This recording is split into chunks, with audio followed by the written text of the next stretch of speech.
নমো ভগবতে বাসুদেবায়। ভাদ্রের ভরা নদী অকুল পাথার, কেমনে আসবে প্রিয় না জানে সাঁতার। আজকের বিষয়টি গুরুত্বপূর্ণ হতে চলেছে মকর রাশি বা মকর লগ্নের জাতক জাতিকাদের ক্ষেত্রে। বাংলার ভাদ্র মাস অর্থাৎ 19শে আগস্ট 2026 থেকে 18ই সেপ্টেম্বর 2026 রবি প্রত্যেক মাসে এক একটি রাশিতে অবস্থান করে। তাই ভাদ্র মাসে রবি নিজের গৃহে সিংহ রাশিতে অবস্থান করতে চলেছে। মকর রাশি বা মকর লগ্নের জাতক জাতিকারা আপনারা কেমন ফল পেতে চলেছেন তা আমি আচার্য কমল শাস্ত্রী আপনাদের কাছে এই ভিডিওতে বিস্তারিতভাবে আলোচনা করব। ধৈর্য সহকারে আপনারা ভিডিওটি দেখবেন। আমার প্রিয় দর্শক বন্ধুকে আমার আন্তরিক অভিনন্দন, শুভেচ্ছা ও ভালোবাসা জানাই। আমি আশা করি অনাদির আদি গোবিন্দের অশেষ করুণায় আপনারা সকলেই কুশলে আছেন। আমি কারো ব্যক্তিগত জন্মছক বা ন্যাটাল চার্ট নিয়ে বিচার বিশ্লেষণ করছি না। ঠিক এই ভাদ্র মাসের গ্রহ সন্নিবেশের মাধ্যমে একটি ছক প্রস্তুত করে তারপরে বিচার এবং ফলাদেশ করব। সেটি হবে আপনাদের এই ভাদ্র মাসের গাইডলাইন। এরপরেই আমি চলে আসছি। দেখুন, ভাদ্র মাসে রবি সিংহ রাশিতে অবস্থান করে এবং এই সিংহ রাশিটি হচ্ছে অগ্নি রাশি এবং রবি অগ্নিকারক গ্রহ এবং স্থির রাশি। এবং এখানে রবি এবং কেতুতে গ্রহণযোগ সৃষ্টি করবে, বুধও কিন্তু নেমে আসবে, রবি বুধে বুধায়িত্ব যোগ সৃষ্টি করবে এবং 3টি নক্ষত্রের মাধ্যমে সিংহ রাশিটি রবি অতিক্রান্ত করবে। যখনই রবি মঘা নক্ষত্রে অর্থাৎ কেতুর নক্ষত্রে প্রবেশ করবে 19শে আগস্ট থেকে 30শে আগস্ট, জাতক সেই সব কাজ পছন্দ করেন যাতে নিজের দায়িত্বের পরিচয় দেওয়া যায় এবং যে সমস্ত কাজে খ্যাতি প্রতিষ্ঠা লাভ করা যায় এবং জাতক সেই সমস্ত কাজ ভালো লাগে যাতে অপরকে আনন্দ দেওয়া যায় এবং গোপনীয়তা কম বেশি জড়িত থাকবেই। জাঁকজমকপূর্ণ কাজকর্ম তার প্রিয় হবে এবং অস্থিরতার জন্য আশানুরূপ আয় করার ক্ষমতায় কিছুটা বাধা আসবে। এবং রবি যখনই শুক্রের নক্ষত্রে অর্থাৎ পূর্ব ফাল্গুনী নক্ষত্রে প্রবেশ করবে, যেটি শুক্রের নক্ষত্রে 31শে আগস্ট থেকে 13ই সেপ্টেম্বর পর্যন্ত এই পূর্ব ফাল্গুনী নক্ষত্রে প্রবেশ করলে সেই সব কাজ তার প্রিয় হয় যাতে ধৈর্য ও সহনশীলতার পরিচয় দিতে হয়। যে সমস্ত কাজে অপরকে সহজেই অনুপ্রাণিত করা যায়, যেমন চিত্র, সঙ্গীত, অভিনয় ইত্যাদি ইত্যাদি কাজের প্রতি তার আকর্ষণ কিন্তু থাকবে এবং প্রণয়ে আকর্ষণ বৃদ্ধি ঘটবে এবং আর্থিক দিক দিয়ে ভালো হবে। খাবার দাবারের প্রতি একটি রুচিবোধ কিন্তু চলে আসবে। ঠিক রবি যখন নিজের নক্ষত্রে অর্থাৎ উত্তর ফাল্গুনী নক্ষত্রে প্রবেশ করবে, জাতক সেই সব কাজ পছন্দ এবং প্রিয় যার মধ্যে সৃষ্টির আনন্দ কিন্তু জড়িত থাকে। 14ই সেপ্টেম্বর থেকে 18ই সেপ্টেম্বর অসম্ভব তেজ এবং গাম্ভীর্য কিন্তু থাকবে নিজের নক্ষত্রে থাকার কারণে। জাতক এক কথার মানুষ হবে।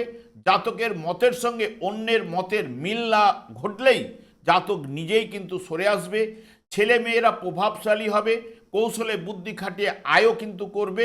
এবং যেহেতু রবি যেহেতু আপনাদের সিংহ রাশিতে অবস্থান করলেও যে সকল জাতক জাতিকারা অঘ্রাণ মাসে জন্মগ্রহণ করেছেন তাদের রবি ঠিক আপনাদের একাদশভাবে অবস্থান করছিল বৃশ্চিক রাশিতে, এবং যার জন্ম হয়েছে ঠিক পৌষ মাসে তার রবি অবস্থান করছে ধনু রাশিতে, এবং যার বৈশাখ মাসে জন্ম হয়েছে তার রবি অবস্থান করছে মেষ রাশিতে। এদের ক্ষেত্রে জন্মকালে রবি যদি শুভ বলবান থাকলে তাহলে এই ভাদ্র মাসটি তাদের ক্ষেত্রেই শুভ প্রভাব কিন্তু বিস্তার ঘটাবে। কারণ কি, দেখুন, যার অঘ্রাণ মাসে জন্ম হয়েছে তার বৃশ্চিক রাশিতে রবি অবস্থান করছে। বৃশ্চিক রাশিতে জন্মকালীন রবি থেকে এখন কর্মভাবে প্রবেশ করেছে।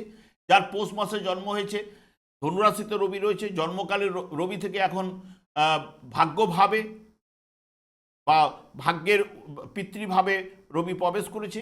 এবং যার বৈশাখ মাসে জন্ম হয়েছে তার মেষ রাশিতে রবি রয়েছে, জন্মকালে রবি থেকে এখন পঞ্চমভাবে প্রবেশ করেছে। এদের ক্ষেত্রে যাবতীয় উদ্যমে লাভ বা সাফল্য কিন্তু নিয়ে আসবে, কর্মলাভের যোগ প্রদান করবে এবং আর্থিক উন্নতি সাফল্য এগুলো প্রদান করবে। পিতার সাহায্যে তার ভাগ্য উন্নতি ঘটতে পারে, পৈতৃক ব্যবসার সঙ্গে সে যুক্ত হতে পারে এবং পরিকল্পিত কাজকর্মে সাফল্য কিন্তু এনে দেবে। যারা ব্যবসা বাণিজ্য বা উচ্চশিক্ষার সঙ্গে যুক্ত রয়েছেন তাদের ক্ষেত্রেও কিন্তু সফলতা প্রদান করবে। সন্তানের কাজকর্ম বা পড়াশোনার ক্ষেত্রেও কিন্তু সাফল্য নিয়ে আসবে, সকলের সঙ্গে একটা সুসম্পর্ক তৈরি করবে এবং আত্মবিশ্বাস লাভও কিন্তু আপনার ঘটবে। বর্তমানে দেখুন, মকর রাশি বা মকর লগ্নের জাতক জাতিকাদের ঠিক অষ্টম ভাবে রাহু অবস্থান করলেও মকর রাশিটি রাশিচক্রের ঠিক দশম ভাব, যেটি এর অধিপতি গ্রহ হচ্ছে শনি, এবং এই রাশির ক্ষেত্রে শুক্র এবং বুধ শুভকারক গ্রহ, এবং ঠিক চন্দ্র, মঙ্গল, বৃহস্পতি এবং রবি এই রাশির ক্ষেত্রে অশুভকারক গ্রহ। ঠিক আপনাদের এই রাশিতে মঙ্গল তুঙ্গস্থ হয়, বৃহস্পতি এই রাশিতেই নিচস্থ হয়। আমি আচার্য কমল শাস্ত্রী প্রত্যেক বুধবার এবং শুক্রবার সন্ধ্যা 8:30 এই ইউটিউব চ্যানেলে লাইভ অনুষ্ঠান করে থাকি। ঠিক ওই সময় আমাকে ফোন করলে আপনারা নিজেদের ভাগ্য বিষয়ে জানতে পারবেন। তাছাড়া বিভিন্ন ধরনের ভিডিও আপলোড করে থাকি, সেগুলি পাওয়ার জন্য আমার চ্যানেলকে সাবস্ক্রাইব করে বেল আইকনে ক্লিক করে রাখুন। যখন আমি লাইভ অনুষ্ঠান বা যে কোনো ভিডিও আপলোড করলে আপনাদের নোটিফিকেশন পৌঁছে যাবে। দেখুন, রবি যেহেতু মকর রাশির সাপেক্ষে অষ্টম ভাবে, যেটি অষ্টম ভাব হচ্ছে বাধা বিঘ্নের ভাব বলা হয়, তবে নিজের রাশিতে অবস্থান করবে এবং এখানে গহনযোগ এবং বুধায়িত্ব যোগের সৃষ্টি করবে। রবি যদি আপনার জন্মকালীন শুভ বলবান থাকলে তাহলে জীবনী শক্তি আপনার প্রদান করবে। রবি অপরের মৃত্যুতে জাতকের নিজের গৌরব এবং প্রতিষ্ঠা বৃদ্ধির সূচনা কিন্তু করে থাকে, এবং কোনো গুপ্ত ব্যাপার থেকে বিশেষ উন্নতিও কিন্তু আপনার হয়ে থাকবে, এবং যারা বিশেষ করে গবেষণামূলক কাজকর্মের সঙ্গে যুক্ত বা পড়াশোনায় যুক্ত রয়েছে তাদের সাফল্য কিন্তু এনে দেবে। অপ্রত্যাশিতভাবে বা উত্তরাধিকারী সূত্রে সম্পত্তি বা আর্থিক লাভও কিন্তু এই জায়গায় ঘটাতে পারে রবি, এবং পিতার পক্ষ থেকে কোনো রকম দুঃখ বা আশাও কিন্তু সম্ভব রয়েছে, এবং চোখের সমস্যা, হার্টের সমস্যাও কিন্তু এই সময় দেখাতে পারে অনেকের যদি দুর্বল পীড়িত থাকলে। এখানে রবি বুধ বুধায়িত্ব যোগ সৃষ্টি করবে। বুধ আপনাদের ক্ষেত্রে শুভকারক গ্রহ, এবং অষ্টমভাবে অবস্থান করলেও গোচর চলাকালীন বুধ কিন্তু শুভ প্রভাব বিস্তার করে থাকে, এবং এখানে ব্যবসা বাণিজ্যে উন্নতি প্রদান করবেই বুধ, রবি বুধ মিলে, এবং গৃহ পরিবারে আনন্দ লাভ কিন্তু নিয়ে আসবে, এবং ধন সম্পদ লাভের জায়গাটাও কিন্তু প্রদান করতে পারে। সে বিজয়ী এখানে করায়, এবং চিত্ত চাঞ্চল্য, ফুসফুসের সমস্যার সম্ভাবনাও কিন্তু প্রদান করে থাকে। তবে অপ্রত্যাশিত লাভ ঘটাতে পারে এখানে রবি বুধ বুধায়িত্ব যোগের কারণে, এবং রবি কেতু এখানে যুক্ত হবে, তার সঙ্গে সঙ্গে বুধও যুক্ত হবে, যা বুদ্ধির কারক গ্রহ যেহেতু বুধ, তাহলে এখানে বুদ্ধির তীক্ষ্ণতাও কিছুটা কমে যেতে পারে বা হ্রাস বৃদ্ধি ঘটতে পারে। কাজকর্মে আহার বিহারে একটু ঔদাসীনতা দেখা দিতে পারে, কোনো কিছু ভালো লাগবে না, ব্যয় বৃদ্ধি কিছুটা ঘটাতে পারে এই যোগটার কারণে, এবং হতাশা, সম্মানহানি এগুলো কিন্তু নিয়ে আসে। তবে মঙ্গল আপনাদের ক্ষেত্রে যেহেতু লাভপতি গ্রহ এবং সুখপতি গ্রহ চতুর্থ এবং একাদশ ভাবের অধিপতি গ্রহ ষষ্ঠভাবে অবস্থান করবে, যা অত্যন্ত শুভ এবং শক্তিশালী কিন্তু ফল প্রদান করে থাকে।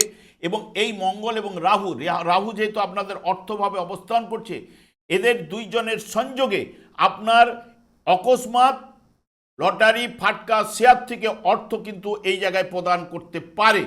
এখানে শক্তিশালী যোগ সৃষ্টি করছে, এবং চাকুরিতে আপনার সাহস, পরাক্রম এবং কাজের প্রতি নিষ্ঠা কিন্তু বৃদ্ধি করবে এই মঙ্গল। ষষ্ঠভাবে শুভ প্রভাব বিস্তার ঘটে, শত্রুরা আপনার এখানে পরাজিত হবে, ব্যবসার জন্য নতুন চুক্তির সম্ভাবনা এবং দীর্ঘমেয়াদী আর্থিক লাভ কিন্তু এনে দেবে, এবং হঠকারী বিনিয়োগ থেকে আপনাকে কিন্তু সতর্কতা অবলম্বন করতে হবে। তবে গৃহ কিন্তু সুখ প্রদান করবে, এবং পুরো মাত্রায় মঙ্গল এখানে অবস্থান করলো রাশিভাব, দ্বাদশ ভাব, এবং আপনাদের ভাগ্য ভাবের উপরে দৃষ্টি প্রদান করবে। সেই কারণে এখানে গৃহে সুখ প্রদানও করবে, সুস্বাস্থ্য নিয়ে আসবে, সম্পদ বৃদ্ধি ঘটাতে পারে। আপনার ঋণ যদি কিছু থেকে থাকে, ঋণ পরিশোধ করার জায়গাটাও কিন্তু প্রদান করতে পারে মঙ্গল। মঙ্গল আপনাদের ক্ষেত্রে অশুভকারক গ্রহ হলেও যেহেতু ষষ্ঠভাবে গোচরে অবস্থান করছে, এবং রাহুও এখানে রিপ্রেজেন্ট করছে শনিদেবকে, রাহু মঙ্গলের যার জন্মকালীন যদি শুভ বলবান থাকলে দৃষ্টির বিনিময়ে অকস্মাৎ হঠাৎ লটারি প্রাপ্তির যোগ আনতে পারে, বা শেয়ার ট্রেডিং থেকে বা ফাটকা থেকে অর্থ প্রদান করতে পারে। সব থেকে বিশেষ করে রাহু এখন বর্তমানে ধনিষ্ঠা নক্ষত্রে রয়েছে এখানে, এবং মঙ্গলও এই জায়গায় যে দৃষ্টি বিনিময় করবে, রাহুর নক্ষত্রটি ভালো চুজ করতে পারে, এইটুকু বলতে পারি। শুক্র আপনাদের ক্ষেত্রে শুভকারক গ্রহ, যেহেতু আপনাদের কর্মভাবের অধিপতি গ্রহই হচ্ছে শুক্র, এবং তার সঙ্গে সঙ্গে পঞ্চম ভাবের অধিপতি গ্রহ সে নবম এবং দশম ভাবে কিন্তু অবস্থান করবে।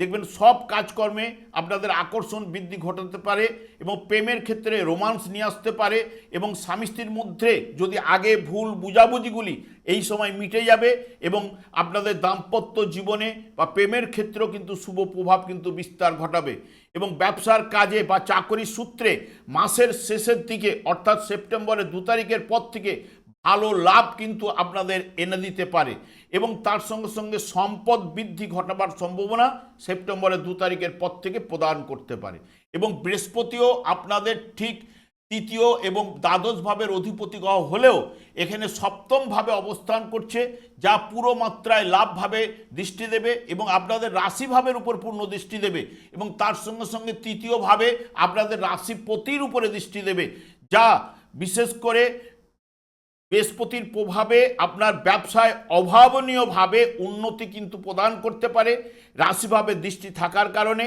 এবং সমাজে আপনার মান সম্মান পদমর্যাদা এবং লোকপ্রিয়তা বহু গুণে কিন্তু এই জায়গায় বৃদ্ধি করতে পারে বৃহস্পতি এবং চাকরিতে উন্নতি, আয় বাড়াবে, আর্থিক পরিস্থিতিও আপনার মজবুত করবে এবং আয়ের উৎস কিন্তু তৈরি করবে, নিয়মিত অর্থ উপার্জনের বাড়বে এবং তার সঙ্গে সঙ্গে সঞ্চয়ের বৃদ্ধিও কিন্তু ঘটাতে পারে। বিবাহের যোগও কিন্তু এই জায়গায় বৃহস্পতি সৃষ্টি করতে পারে।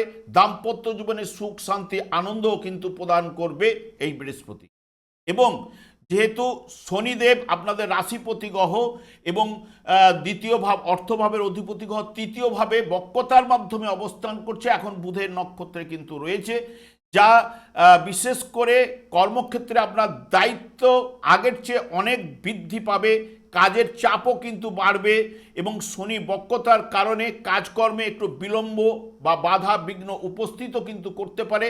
আপনাদের একদম শেষ পর্যায়ে শনি আপনাদের যেহেতু শনিদেব তৃতীয়তে গোচর চলাকালীন শুভ ফল প্রদান করে থাকে, তবে উপার্জনের সুযোগ আপনাদের এনে দেবে, তবে খরচও সেইরকম বাড়াবে এবং পুরনো কাজগুলি গতি পাবে এবং সুখদায়ক কর্মে আপনি লিপ্ত হতে পারবেন। তবে যেহেতু রাশিপতি গ্রহ এবং বৃহস্পতি যেহেতু রাশিভাবে দৃষ্টি দেবে, রাশিপতির উপরে দৃষ্টি দেবে, সে কারণে শনির কিছুটা অশুভ প্রভাব হ্রাস বৃদ্ধি ঘটাতে পারে বৃহস্পতি। রাহু যেহেতু আপনাদের ধনভাবে অবস্থান করছে এবং রাশিভাবেরও নির্দেশক, যা ধনিষ্ঠা নক্ষত্রে থাকার কারণে লটারি, শেয়ার বাজার থেকে বা ফাটকা থেকে আর্থিক লাভ বা পৈতৃক সম্পত্তি বা কোনো পুরনো বিনিয়োগ যদি থেকে থাকে হঠাৎ অর্থ আপনার আসতে পারে এবং প্রথাগত উপায়ে বাইরে কোনো ভিন্ন বা নতুন মাধ্যমে অর্থ উপার্জনের পথ কিন্তু তৈরি হতে পারে। তবে কথাবার্তার মধ্যে একটু সংযতা অবলম্বন করতে হবে, কারণ যেহেতু রাহু আপনাদের দ্বিতীয়ভাবে কথাবার্তার জায়গায় অর্থের জায়গায় বসে রয়েছে, তাহলে এখান থেকে ভাগ্য ভাবের উপর পূর্ণ দৃষ্টি দেবে, মঙ্গলের উপর পূর্ণ দৃষ্টি দেবে, যা অকস্মাৎ লাভও ঘটাতে পারে এবং আর্থিক, কারণ রাহুর মধ্যে দ্বৈততা ব্যাপারটা থাকে, হঠকারী যেগুলো কাজগুলো আপনাকে একটুখানি স্থির চিন্তা ভাবনা করে কাজ করলে অতি অবশ্যই রাহু কিছু না কিছু শুভ প্রভাব বিস্তার ঘটাবে। তবে জন্মকালীন যার বৃহস্পতি যদি কর্কট রাশিতে অবস্থান করে, মকর রাশি জাতক জাতিকাদের বা যার জন্মকালীন যদি দেখেন বৃশ্চিক রাশিতে অবস্থান করছে বা নিচস্থ অবস্থায় আপনাদের রাশিতে অবস্থান করছিল বা মীন রাশিতে যার অবস্থান করছিল, তার ক্ষেত্রে এই ভাদ্র মাসে যদি জন্মকালীন বৃহস্পতি শুভ বলবান থাকলে অতি শুভ প্রভাব বিস্তার ঘটাবে এবং মঙ্গলেরও ক্ষেত্রে আপনাদের ক্ষেত্রে এগুলো অশুভ কারক গ্রহ হলেও মঙ্গল যেহেতু আপনাদের ষষ্ঠভাবে শুভ প্রভাব বিস্তার ঘটে, ভাগ্যভাবেও যা যদি অবস্থান করে বা আপনাদের রাশিভাবে যার অবস্থান করছে তার ক্ষেত্রে কিছু না কিছু শুভ প্রভাব বিস্তার ঘটাবে। কিন্তু শনি আপনাদের ক্ষেত্রে শুভ কারক গ্রহ, রাশিপতি গ্রহ, কিন্তু যার জন্মকালীন যদি দেখেন এই শনিদেবী বা আপনাদের ঠিক এই তৃতীয়ভাবে অর্থাৎ মীন রাশিতেই ছিল, এখন যার মীন রাশিতে গোচরে প্রবেশ করেছে বা যার বিশ্বরাশিতে জন্মকালীন ছিল মকর রাশি জাতক জাতিকাদের বা কন্যা রাশিতে যার জন্মকালীন যদি ছিল বা ধনুরাশিতে যার জন্মকালীন ছিল, তার ক্ষেত্রে শনি আপনাদের যতই শুভ কারক গ্রহ হোক আর শনি যতই আপনাদের রাশিপতি গ্রহ হোক, আপনাদের ক্ষেত্রে কিন্তু তার ক্ষেত্রে পায়ের তলায় সে মাটি খুঁজে পাচ্ছে না, নানান দিক দিয়ে বাধা বিঘ্ন উপস্থিত তাকে করতেই হচ্ছে বা সে পাচ্ছেই, এইটুকু জোর দিয়ে বলতে পারি। সেই কারণে আমি বারবার শনিদেবকেই সন্তুষ্ট করার কথা বলি, কারণ কলিযুগটি শনি রাহুর দ্বারাই পরিচালিত এবং ন্যায়ের দেবতা এবং কর্মফল প্রদান যিনি করে থাকেন, ভাগ্যবিধাতা যার উপরে কর্মফল প্রদান, দণ্ডদান, ন্যস্তবার করে রেখেছে, সেই শনিদেবকেই আপনারা সন্তুষ্ট করার কথা চিন্তা ভাবনা করুন। এবং আমাদের 4টি যুগ রয়েছে, 4টি যুগে 4টি যুগধর্ম রয়েছে। কলিযুগের যুগধর্ম হরেকৃষ্ণ মহামন্ত্র। এই হরেকৃষ্ণ মহামন্ত্র যখনই আপনি জপ করবেন, আপনার জীবনটি অত্যন্তভাবে বা শুভভাবে কিন্তু প্রবাহিত হবে এবং বাধা বিঘ্নগুলো কেটে যাবে এবং আপনার মধ্যে ধৈর্য, দৃঢ়তা, একাগ্রতা এবং যার মধ্যে নিষ্ঠা রয়েছে তারা কিন্তু অতি অবশ্যই শুভ প্রভাব পাবে। শুধু শনিদেব একাই হরেকৃষ্ণ মহামন্ত্র জপে শুধু শনিদেব একাই সন্তুষ্ট হবেন না, অন্যান্য গ্রহগুলো সন্তুষ্ট হয়ে আপনাকে শুভ প্রভাব বিস্তার ঘটাবে।